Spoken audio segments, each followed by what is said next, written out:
Hello everyone, कैसे हैं आप सभी। तो स्वागत है आप सबका सीयूटी पीजी एग्जामिनेशन की तैयारी में। पेपर आपके बिल्कुल पास में है और हम लोग सभी इम्पोर्टेंट आपकी जो परीक्षाएं हैं उस पर इम्पोर्टेंट क्वेश्चन डिस्कशन कर रहे हैं।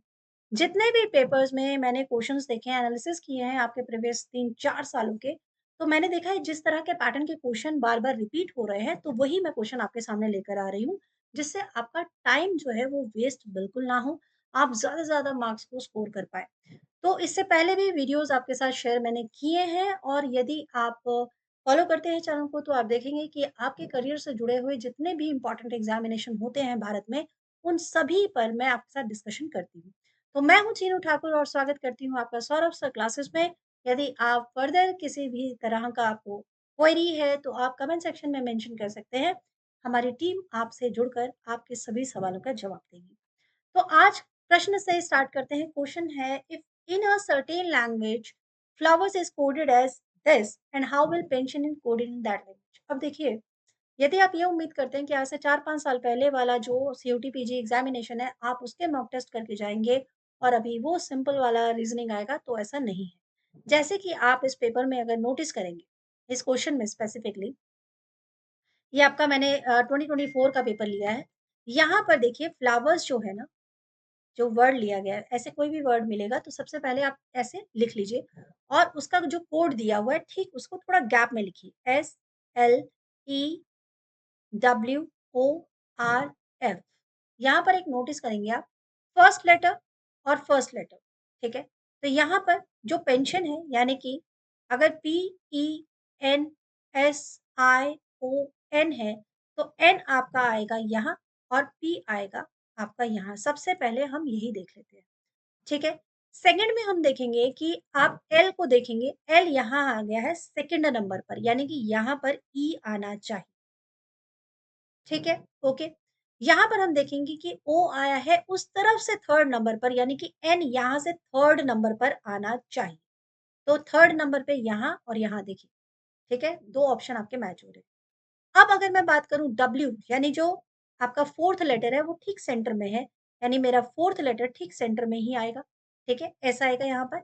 और उसके बाद देखेंगे कि ई जो है वो आपका थर्ड नंबर पे इस तरफ से आ रहा है, यानी आई जो है यहाँ पर आएगा। NEISN। अब यहाँ पर जो भी पता चलेगा वो लेटर से पता चलेगा कि अब यहाँ पर क्या आने वाला है। अब देखिए, SLEWORF यहाँ पे क्लियर हो गया है सब, और आर जो है ये वाला यहाँ पर आया है, यानी ओ जो है आपका वो इधर आएगा, ठीक है? क्यू नहीं, ओ आएगा। तो NEISNOP, यानी कि आपका ऑप्शन 1 होगा। इसी तरह से आप गैप देके जब वर्ड्स को लिखेंगे, सॉल्यूशन आपके सामने, ठीक है? चलिए बढ़ते हैं अगले प्रश्न की तरफ। अगर एक सर्टेन कोड लैंग्वेज में सिस्टर को ये कोड दिया है 636301, अंकल को कोड दिया हुआ है 84570 और ओके को कोड किया हुआ है 29, तो हम इस कूट भाषा को जब सन SON हमें दिया जाएगा तो उसे हम किस तरह से लिख सकते हैं? आप ये तो जानते हैं कि ए टू जेड वाली नंबरिंग आपको पता है कि नहीं? उसको इतना ईज़ी वे में कैसे याद रखा जा सकता है? या तो ए टू ज़ेड क्या पूरा ही नंबर बोलना होगा? यानी A1 है, B2 है, क्या पूरे नंबर्स हमें याद रखने होंगे? या फिर कोई ट्रिक है? तो एक ट्रिक है जो मैं आपको बताती हूँ। ये ट्रिक मैंने अपने एग्ज़ामिनेशन में यूज़ किया था और बहुत पहले की ट्रिक है और काफ़ी काम आती है।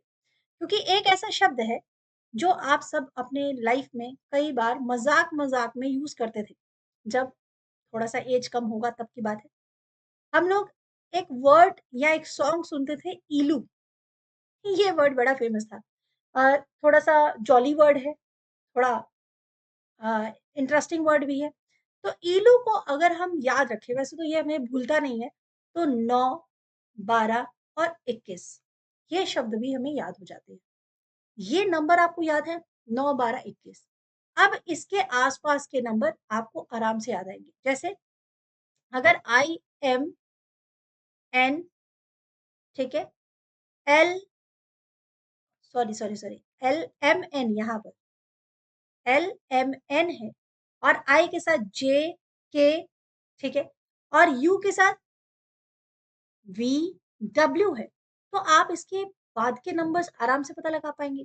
और यदि इससे पहले के नंबर आपको दिखाने हैं, जैसे जी, एच और एल के पहले के नंबर अगर आपको दिखाने हैं, ठीक है? और यू के पहले के 2 नंबर्स, तो ऑटोमैटिकली आपको कोडिंग ईज़ी हो जाएगी इसके मुकाबले कि आपको सारे नंबर्स याद करने पड़ें।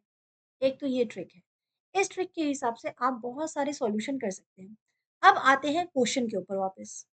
ये नंबर विल कम नेक्स्ट वाला जो क्वेश्चन होता है, ये सीरीज़ वाला जो क्वेश्चन होता है, ये समहाउ ईज़ी होता है। लेकिन यहाँ पर गड़बड़ थोड़ी-सी हो जाती है जब हमें लगता है कि पैटर्न जो है, पहले वाला पैटर्न क्या है, बीच में क्या मिसिंग हो रहा है। अब ये नंबर पे देखिए, अगर मैं एज़ अ टीचर कहूँ तो बहुत आसान होगा, लेकिन अगर कोई फर्स्ट टाइम सॉल्व कर रहा होगा तो हो सकता है उसे कन्फ्यूजन हो। क्योंकि वो कैसे देखेगा कि इसके बीच में गैप कितना है, ठीक है? या फिर इसमें स्क्वायर यूज़ हो रहा है या क्यूब यूज़ हो रहा है या क्या बात है, ठीक है? तो अगर आपके सामने ऐसा क्वेश्चन आता है तो मैं आपको बताऊँ, आप 3 स्टेप जो फ़ॉर्मूला है उसे यूज़ किया करो, ठीक है? यानी कि इसके बाद का गैप, ठीक है? और अगर आगे भी आप चेक करना चाहें तो इसका भी गैप चेक कर सकते हैं, वैसे तो 2 में ही ज़्यादातर सॉल्यूशन निकल आता है, ठीक है? कैसे? मैं बताती हूँ आपको। अब मान लीजिए 3 और 10 के बीच में गैप, तो कितना गैप है? आप चेक कीजिए, 7 गैप है, ठीक है? तो यदि मैं ऐसा करूँ कि हाँ भाई 7 है, ठीक है? 7 है, तो यहाँ पर अगर आप इसे जैसे आगे भी उसके बाद 10 है, 3 और 10 के बीच में 7 गैप है, 10 और 33 के बीच में भी गैप है, ठीक है? अब अगर आप कैलकुलेट करेंगे, तो यहाँ पर जो गैप है, वो मैच नहीं हो रहा। एक तरफ 7, एक तरफ 23 का गैप, ये नहीं होगा। तो फिर क्या हो सकता है? क्या हम इसे मल्टीप्लाई वाले तरीके से करके देखें? चलिए देख लेते हैं। यदि मैं देखिए, इसको इरेज़ करके अब देखते हैं डबल नंबर्स मैं क्या कहना चाह रही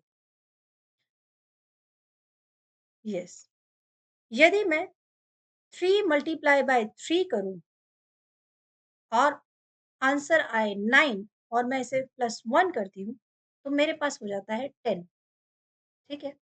हो जाता है। अगर मैं इसी तरीके से 10 मल्टीप्लाई 3 करूँ, तो मेरे पास होता है 33। अगर मैं प्लस इसमें करूँ, ठीक है? 33 मतलब मेरे पास होता है 30 और अगर मैं इसमें 3 ऐड करूँ, यानी कि 1 का गैप 2 और नंबर 3 गैप करूँ, तो मेरे पास होता है 33। एक और नंबर चेक करते हैं, क्या ये जो मैंने थ्योरी लगाई है सही चल रही है थ्योरी? तो अब 33 को अगर मैं मल्टीप्लाई करूँ 3 से, तो मेरे पास आता है 99 और अगर मैं ऐड करूँ 5, क्योंकि मैं देख रही हूँ कि ये सारे नंबर्स किस तरह से गैप में आ रहे हैं, 2 का गैप आ रहा है, ठीक है? तो मेरे पास आता है 104। अगर ये भी सही है तो 104 को मल्टीप्लाई करेंगे 3 से, ठीक है? और फिर एडिशन करेंगे 7 से। 3 से मल्टीप्लाई करेंगे 312 और प्लस करेंगे 7 से, तो मेरे पास आएगा 319। तो मेरे पास ईज़िली नेक्स्ट नंबर आएगा। अब आप मुझे बताइए, क्या ऐड करूँगी मैं और क्या नंबर आएगा? ट्रिक मैंने आपको बता दी है। कमेंट सेक्शन में मुझे ज़रा फटाफट से बताइएगा, इसका आंसर क्या आएगा? ये कुछ क्वेश्चंस नहीं है, ऐसे बहुत सारे क्वेश्चंस मैं आपको करवाने वाली हूँ। तो फॉलो करिए फटाफट से चैनल पर और नेक्स्ट वीडियो को भी फटाफट से देखकर बताइए, क्या ईज़ी है या टफ है?